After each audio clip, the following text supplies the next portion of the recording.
आप मुझे यहां पर जल्दी से ये बताओ कि इसमें मीडियन जो वैल्यू है वो क्या है। Calculate the median here. यहां पर आप मीडियन कैलकुलेट कर लोगे? जल्दी बताओ। I am interested that you give me the median value.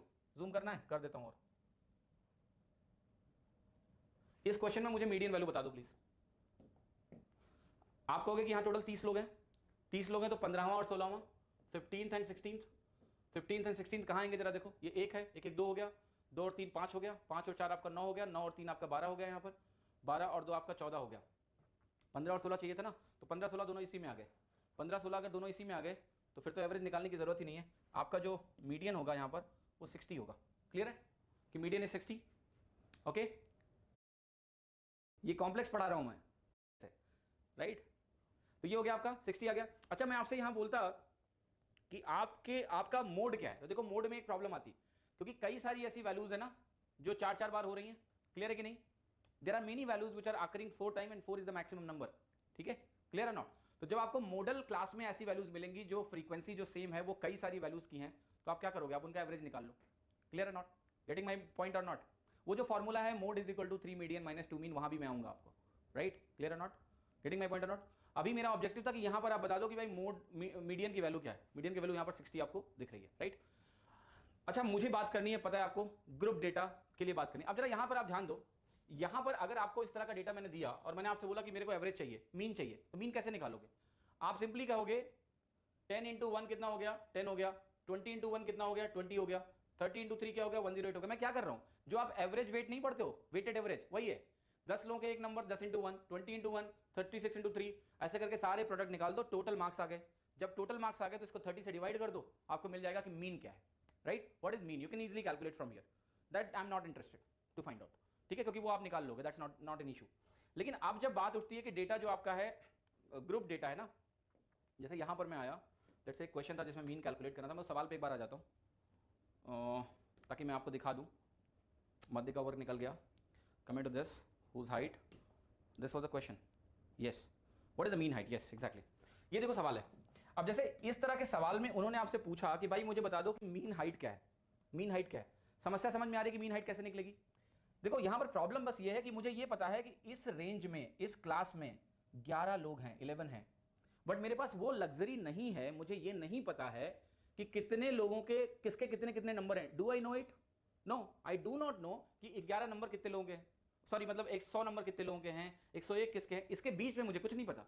मुझे सिर्फ ये क्लास पता है और ये नंबर पता है 11। तो आप मुझे ये बताओ कि जब मैं यहां पर अभी एवरेज निकालूंगा, आप थोड़ी देर के लिए ना आप अपना एसएससी वाला मार्क्स का एक डिस्ट्रीब्यूशन एज्यूम करो, दिमाग में सोचो कि जब आपको डेटा प्रोवाइड होगा तो क्या यहां पर आप वो क्लैरिटी मिस कर रहे हो कि लोगों के एग्जैक्टली कितने नंबर हैं या नहीं? Are you missing that clarity और not? Yes, you are missing that clarity. भाई अगर मैं आपसे बोलूं कि एसएससी में जितने बच्चे हैं उन्होंने जो भी मार्क्स स्कोर किए उसका एक एवरेज निकाल दो, तो आप क्या करोगे? सबके इंडिविजुअल नंबर्स आपको मालूम है, आपने बढ़िया प्रोग्राम बनाया, सबको ऐड किया, ऐड करके डिवाइड कर दिया, नंबर ऑफ स्टूडेंट्स एवरेज निकल गया। पर यहां पर चूंकि हो सकता है कि बहुत सारे लोग ऐसे हो, इसमें 11 लोग जो लिखे हुए हैं, मैं कह सकता हूं कि सबके हो सकता है 100 नंबर हो, ऑल 11, लेट्स से मैं कहता हूं कि 101 नंबर मान लिया 10 लोग हैं इसमें, और इसमें ऐसा भी है 101 नंबर 10 लोग हैं, एक ऐसा है जिसके 102 नंबर है। क्लियर है नॉट? ये भी पॉसिबिलिटी हो सकती है। या ये हो सकता है कि उसमें से 104 नंबर वाले 10 लोग हों और एक बंदा हो जिसके नंबर 103 हो। क्या मैं समझाना चाह रहा हूं आपको कि क्या यहां पर आपको ये क्लैरिटी है कि इन 11 लोगों के अलग अलग नंबर क्या हैं? नो। क्लियर है not? So do you understand this कि जब डेटा आपका ग्रुप डेटा होता है तो ग्रुप डेटा में आप एक्यूरेसी को थोड़ा बहुत लूज करते हो। Getting my point or not? क्यों? क्योंकि इसमें हम क्या करते हैं, कन्वेंशन ये कहता है कि जो ये क्लास है, इस क्लास की मिडिल वैल्यू को एवरेज मान लो। 102.5 को इस पूरे ग्रुप का एवरेज मान लो जो इस क्लास की मिडिल वैल्यू है। नहीं मान लेते हैं, मैं आपको उज्जवल ये समझाना चाह रहा हूं कि are you losing accuracy or not? That's what I want to say. Clear? मैं कह रहा हूं कि ये जो डेटा है और ये डेटा है, इन दोनों का हिस्टोग्राम तो यही बनाएगा ना कि 11 लोग ऐसे हैं जो इस रेंज में हैं, 11 लोग इस रेंज में हैं, but both are having different averages, their actual averages are different. This will have average somewhere between 101 and 102. This data will have average somewhere between 103 and 104. Getting my point or not? But अगर हम सबका average 102.5 मान लेंगे, then we are going to lose accuracy or not? That's what I'm saying. Try to understand. Okay?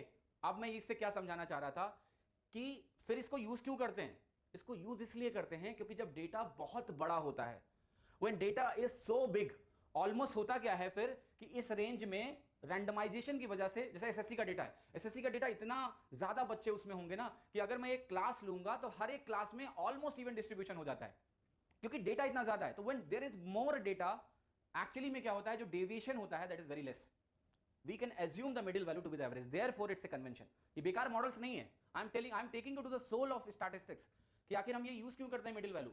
आखिर इतना अगर deviation है तो क्या हम उस एक्यूरेसी को लूज करना बर्दाश्त करेंगे? अरे भाई, जब इतने लाखों और करोड़ों और अरबों लोगों का डेटा हम लोग यूज करने जा रहे हैं, तो दैट डिस्ट्रीब्यूशन, उस रैंडमाइजेशन की वजह से क्या होता है कि डेटा रैंडम होता है। हर नंबर में डेसिमल पॉइंट में एसएससी में बच्चे होंगे, इतने कॉम्बिनेशंस बनते हैं कि हर नंबर पे हजारों बच्चे होते हैं कि नहीं होते हैं, आप मुझे बताओ। तो there are so many data in a single class कि वो डिस्ट्रीब्यूशन ऐसा होता है ना, ऑलमोस्ट इवन डेटा डिस्ट्रीब्यूशन हो जाता है कि वो एवरेज मिडिल के आसपास ही होता है। थोड़ी बहुत एक्यूरेसी अगर लूज भी करते हैं देन आई डोंट केयर, मैं उस पचड़ी में नहीं पढ़ सकता कि मैं सारे डेटा को जोड़ के डिवाइड करके एवरेज निकालूंगा, आई am not interested.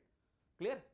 That is why it is used, that convention ये कहता है कि इसका मिडिल वैल्यू आप इस पूरे ग्रुप का एवरेज मान लो। आप देखो क्या हुआ, ये सवाल खत्म हो गया, कैसे, ध्यान से देखना। आपने कहा कि जो 100 से 105 के बीच के लोग हैं, इनका एवरेज मैं मानूंगा 102.5। कितने लोग हैं? 11 लोग हैं। इंटू 11 करना है आपको टोटल निकालने के लिए। फिर आप कहोगे कि 105 से 110 के बीच में, 105 से 110 के बीच में इनका जो एवरेज होगा वो 107.5 आएगा। कितने लोग हैं? 14 लोग हैं, राइट। मेरा कहने का मतलब है कि जो एक ग्रुप है, इस ग्रुप का एवरेज ही तो प्रॉब्लम थी कि क्या होगा, तो वो मिडिल वैल्यू मान लेते हैं। तो आपको हर एक क्लास में नंबर ऑफ स्टूडेंट्स पता है, उसका एवरेज पता है। तो जो सिंपल एवरेज कैलकुलेशन आप करते हो ना वेटेड एवरेज के केस में, या तो एक वैल्यू एज्यूम करके करते हो, ये सवाल मैं लगवा चुका हूं, आप चाहो तो इसका सॉल्यूशन देख लेना कि आप इसमें एक वैल्यू एवरेज की एज्यूम भी कर सकते हो, कोई भी वैल्यू बीच में, है ना, और उसके हिसाब से फिर डेविएशन निकाल के आप एवरेज कैलकुलेट कर लो। So then this question gets converted into a simple question of weighted average, जो आप लोग जानते हो, right. That problem is solve, right. But मैं आपको बताना चाह रहा था कि जो सारे एब्सोल्यूट डेटा होता है, और सारे एब्सोल्यूट डेटा के बाद जब हम इसको मिडिल में लेके जाते हैं, we lose some accuracy, but due to larger set of data, right, that does not make much difference, that is acceptable within statistics. Alright, चलो जी, अब हम आ रहे हैं, जो लास्ट का डिस्कशन है वो आपको समझना है